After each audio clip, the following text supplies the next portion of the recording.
हमारे जो है महिला थोड़ा समझना पड़ेगा। यहाँ पर बात विकास की भी हो रही है, यहाँ पर बात तमाम मुद्दों को उठाने की होती है, लेकिन जब हम एंड में पहुंच जाते हैं ना तो बात वहीं जाति और धर्म पर ही आ जाती है। इस बार भी वही खेल दिखेगा 2024 में क्या? नहीं, देखिए, जो जातियों से उत्पन्न हुई पार्टियां हैं वो तो जातियों की ही बात करेंगी। उनके पास राजनीति करने के लिए जातियों के अलावा कुछ है नहीं, विकास के मुद्दे उनके पास है नहीं। अभी आपने जब स्टार्ट किया था तो प्रधानमंत्री मोदी जी का भी भाषण आया था और राहुल गांधी जी का भी आया था। मोदी जी जहां अपनी योजनाएं गिना रहे थे, राहुल गांधी जी वहीं पर मोदी जी को कोसने में लगे हुए थे।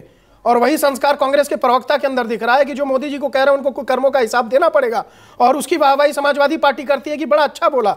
मुझे बड़ा आश्चर्य होता है कि जब अभी राकेश जी ने उसको बोला कि वहां पर कमलनाथ जी को मना किया राहुल गांधी जी को, अरे भाई, तो कमलनाथ जी और दिग्विजय जी का झगड़ा मंचों पर किस सबने देखा नहीं क्या टेलीविजन पे? वो तो स्पष्ट रूप से नजर आया था।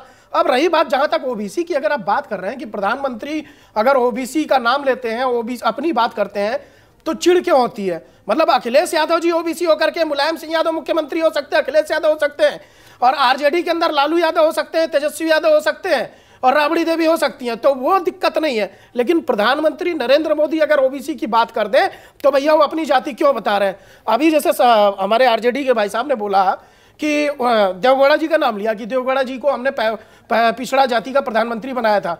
पिछड़ा जाति का प्रधानमंत्री बनाने के बाद आरजेडी ने सबसे ज्यादा अपमान देवगौड़ा जी का किया था। आप रिकॉर्ड उठा करके देख लीजिए, लालू प्रसाद यादव जी ने मंचों पर जा करके क्या बोला था। और 2015 में सही मायने में जब अमित शाह जी ने देवगौड़ा जाति को अति पिछड़ा में डाला, तब वो अति पिछड़े में आए। उस समय खाली दिखावा किया गया था। अगर आज ये कह रहे हैं कि नरेंद्र मोदी जी ओबीसी की बात कर रहे हैं, तो देवगौड़ा जी का नाम लेकर के क्यों बताया गया था कि भैया हम पिछड़े को प्रधानमंत्री बना रहे हैं? उस समय भी तो ऐसी बात आई थी। एक बात, अब 80 करोड़ की अनाज की अगर आप बात कर रहे हैं तो उस पर क्यों दुर्भाग्यपूर्ण बयान दिया जा रहा है? अरे भाई, कोरोना के समय, महामारी के समय, जहां इतने लोग भूखे थे, कितने लोगों की मौतें हुई, कितने लोगों का नुकसान हुआ, अगर उसके बाद उसको प्रधानमंत्री की योजनाओं के माध्यम से राहत मिली गरीबों को, क्योंकि जो गरीब है ना, जो गरीब होता है उसको राशन चाहिए, और भूख जिसको लगती है ना उसका जाति होती है ना उसका धर्म होता है।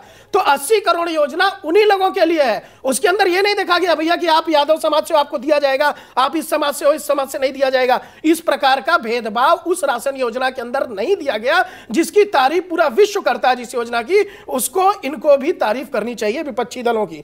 तीसरी बात मैं कह रहा हूं कि आप बात कर रहे हो ओबीसी की, अरे भाई, आपने तो उनके खाते तक नहीं खोल पाए थे। जनधन खाते जब मोदी जी ने योजना लाई तब जाकर के तो खाते खुले उन लोगों के।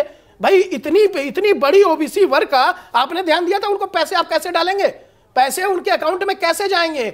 डीबीटी के माध्यम से जब नरेंद्र मोदी सरकार आई, उसने व्यवस्था बनाई कि जो बीच में दलाली का पैसा पहले खा जाते थे लोग, उसको खत्म करके डीबीटी के माध्यम से सीधा गरीबों, पिछड़ों और जो शोषित वंचित है उनके सीधा अकाउंट में जाए। आज उसी योजना का लाभ मिल रहा है। उसी कारण से आप लगातार 2019 से देखिए, ओबीसी का एक बड़ा वर्ग जो है वो मोदी सरकार को वोट कर रहा है। उसी प्रकार से जिस प्रकार से महिलाओं के लिए कल्याणकारी योजना आई, तो सारी ओबीसी वर्ग साथ है ना बीजेपी के, फिर भी क्यों कास्ट सेंसस से क्यों इतना घबराई हुई है?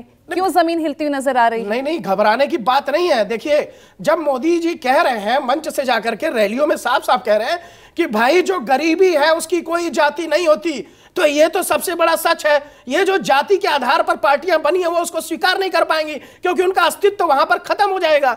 उनको तो जातियों का वोट ही मिलता था ना भाई। समाजवादी पार्टी का क्या था समीकरण? एमवाई समीकरण पे समाजवादी पार्टी आई थी। आरजेडी का समीकरण क्या था? आरजेडी का भी एमवाई समीकरण के थ्रू उस पर इन्होंने राज किया। अपने ही ओबीसी समाज के अंदर किसी और को प्रतिनिधित्व नहीं दिया समाजवादी पार्टी ने और राष्ट्रीय जनता दल ने। यह देखने वाली बात थी। लेकिन क्षेत्रीय राजनीतियां, ये तो आप खुद मान रहे हैं ना, तो क्षेत्रीय राजनीतियां, जाति आधारित ही राजनीति उनकी वहां पर होती है। यही तो गलत प्रथा है ना, कि अगर जाति के आधार पर आप राजनीति करते हैं तो उन्हीं जाति के आधार के लोगों को आप जो लाभ की योजनाएं हैं वो कब देंगे? भाई, आप उनके लिए योजना भी तो बनाइए, इसमें कोई बुरा नहीं है। चलिए, अखिलेश यादव जी मुख्यमंत्री बन गए, तो आप कह रहे हैं जातिगत आधारित जनगणना गलत है? जातिगत आधारित जनगणना समय आएगा और समय पर होनी चाहिए। वो एक जो केंद्र सरकार डिसीजन लेगी वो करवाएगी। वो पहले से होता आ रहा है। ऐसा नहीं है कि 10 साल में कांग्रेस की सरकार थी उसने क्यों नहीं करवा लिया। वो तो इतनी बड़ी बड़ी बात कर रहे हो, आते ही करवा लेते अगर उनको लगता है। आज उनको लगता है कि कहीं ना कहीं